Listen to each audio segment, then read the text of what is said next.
masih sadar, cuman gitu aja. Nah setelah itu nenek udah ditensi, terus aku masuk ngomongin lagi sama suster, suster aku juga kena, aku bilang gitu. Hah, kamu juga kena? Iya. Kamu daftar online nggak? Enggak. Susternya kayak orang gitu kan, mana mana cempokan, mana askes kamu, mana KTP kamu, aku kasihin. Terus ya udah kamu tunggu sini, gitu ceritanya. Tapi kamu harus antri. Tapi kalau aku antri, nenek sama siapa? Aku bilang gitu. Orang aku berdua, majikan kamu di sini. Enggak, aku bilang. Udah, katanya gitu. Ya akhirnya aku tuh ngurus nenek dulu gitu. Setelah dokter ngomong bahwa nenek itu keadaannya koma, kalau misalkan nenek ada apa-apa, misalkan sesak napas, apa mau begini, apa mau ditambah ini, apa mau ditambah itu gitu kan. Terus si majikan tuh bilang nggak usah, katanya om udah Roni nggak usah, dibiarin aja, ya udah pasrah mungkin ya. Nah setelah itu akhirnya nenek diinfus. Setelah diinfus dikasih air cairan gitu, diinfus satu infusan, terus ditensi lagi ya. Nenek akhirnya alhamdulillah sadar lah gitu. Jadi ukuran suhunya normal, darahnya juga normal, toh dari rumah juga normal gitu ya. Terus aku kan dipanggil ceritanya, tapi kan aku lagi ngurus nenek gitu. Tapi mungkin ada dokter ngelihat aku terus berdiri, terus aku pakai gelang ini gitu kan ya, terus dia nyamperin ke aku, kamu Virawati, yes, ya. Dia ngomong bahasa Inggris kan. Aku bilang oboe chang Ingwen. Aku bilang oh ya udah. Akhirnya aku ngomong aku nggak bisa bahasa Inggris, aku bilang gitu. Akhirnya dia ngomong pakai bahasa Mandarin sama aku, kamu gejalanya gimana.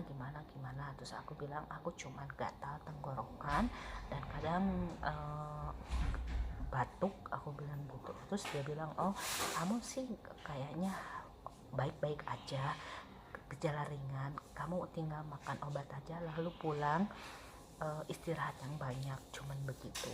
Nah nanti tunggu tes PCR aja, dan itu nanti di PCR lagi. Terus habis itu di PCR ceritanya, tapi hasil PCR-nya itu 12 jam baru keluar. Nah tapi kalau punya si nenek PCR darahnya diambil ya karena si nenek kan udah punya penyakit songfufayen lah, sudah punya penyakit apa namanya paru-paru lah, udah pokoknya udah keborong lah penyakitnya, miniotakanan gitu, udah pokoknya namanya juga orang tua gitu kan, udah punya banyak penyakit lah, orang dia sering masuk rumah sakit gitu. Tambah lagi sekarang ya mungkin karena Omikron ini cepet nularnya gitu. Nah aku udah PCR, terus dikasih obat, terus harus nebus obat 450 obatnya tuh. Dan setelah itu hasil si nenek keluar ya, karena si nenek kan ada home pulsion, jadi pernah di jantungnya tuh pernah ada penyakit gitu kan, ada benjolan. Terus kencingnya juga dia punya minimal tarik kanan katanya gitu. Terus namanya juga udah orang tua lah gitu. Intinya kalau nenek nggak bisa dibawa pulang, kalau nenek harus dirawat dulu gitu kan, harus benar-benar nanti dicek ini itunya benar-benar nggak ada. Terus neneknya darahnya pokoknya udah nggak ada apa-apa lah gitu, baru bisa pulang. Dan setelah itu pihak rumah sakit, aku nanya sama pihak rumah sakit, kalau misalkan nenek dirawat, apakah saya bisa merawat dia gitu. Terus si suster bilang tentu bisa, katanya kamu jaga dia? Tentu bisa. Oh, aku plong lah gitu. Soalnya kalau misalkan aku yang jaga dia, ya majikan tidak terlalu pusing, tidak terlalu repot. Coba kalau dipisah, ya majikan, aku kasihan juga sama majikan, harus bayar kanghu lah gitu kan. Terus nenek ditinggal sendiri, majikan sendiri juga nggak bisa ngurusin nenek gitu kan. Dan pada akhirnya aku udah nanya gitu, udah belum lah, udah aku jaga aja, aku bilang gitu. Aku mulai dari sekarang aku mau bener-bener jaga si nenek gitu kan, malu sama majikan. Setelah itu si dokter tuh katanya, mana majikan kamu, katanya suruh majikan kamu kesini, suruh nanda tangan.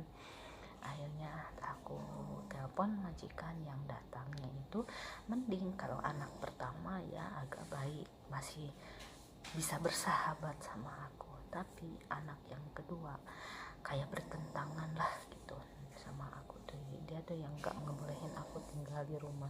Coba bayangkan kalau si nenek gak boleh dirawat sama aku tinggal di rumah, perasaan aku tuh gimana gitu kan. Orang yang satu rumah misalkan jutek begitu ya, aku merasa bersalah, makin sakit kayaknya gitu.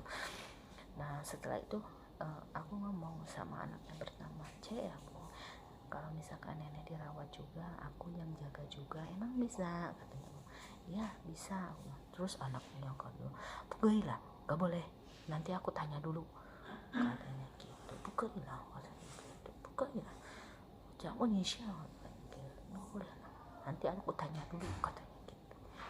Udah aku diam gitu, udah aku diam, terserah. Nah dia urus dia tuh kan si suster nanya, mana katanya jasu, mana jasu itu, keluarganya mana ini, tanda tangan ini. Nah nenek kalau dirawat nanti ini mau sama siapa, katanya gitu. Terus sama aku, kata dia itu. Oh ya, kamu ada PCR enggak, katanya gitu. Oh sekarang enggak, katanya, tapi aku tadi PCR, katanya di rumah, katanya enggak. Bukan, katanya harus PCR di sini, katanya baru, katanya gitu.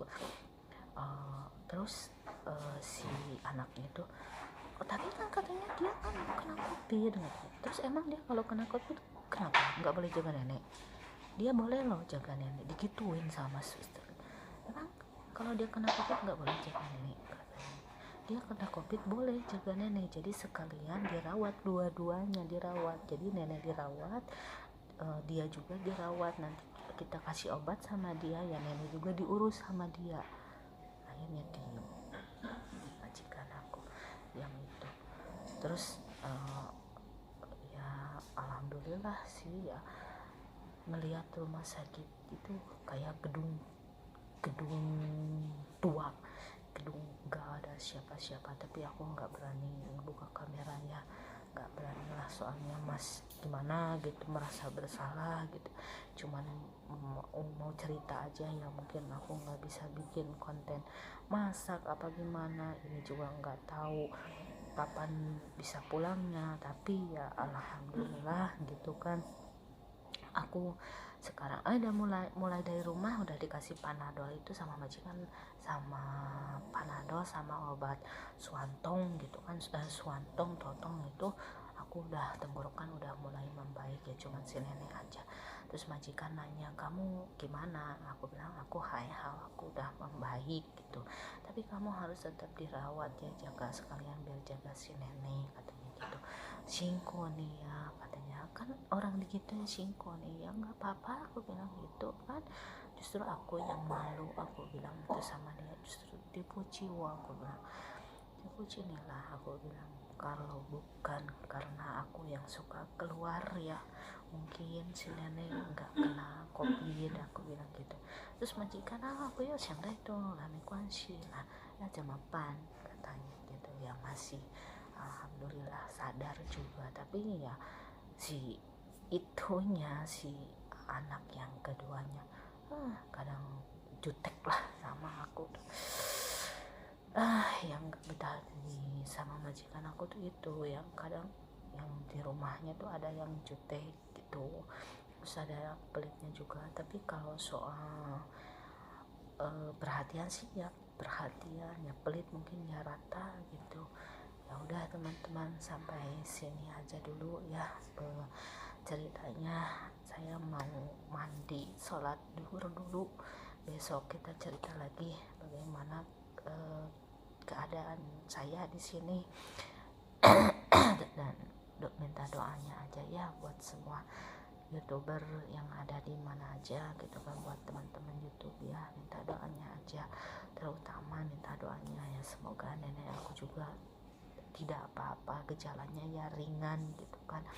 Kalau aku sih ya nggak apa-apa lah gitu, kalau aku nggak terlalu pentingin lah, orang aku vaksin ketiga nggak khawatir, tapi minta doanya buat nenek aku ya, pasien aku, semoga hasilnya itu ringan semua, nggak apa-apa. Dan aku jangan lama-lama di sini karena rumah sakit yang ini tuh semuanya tuh COVID semua gitu. Yaudah kalau gitu, terima kasih, minta doanya juga ya yang udah mendoakan, terima kasih. Bye bye. Wassalamualaikum warahmatullahi wabarakatuh.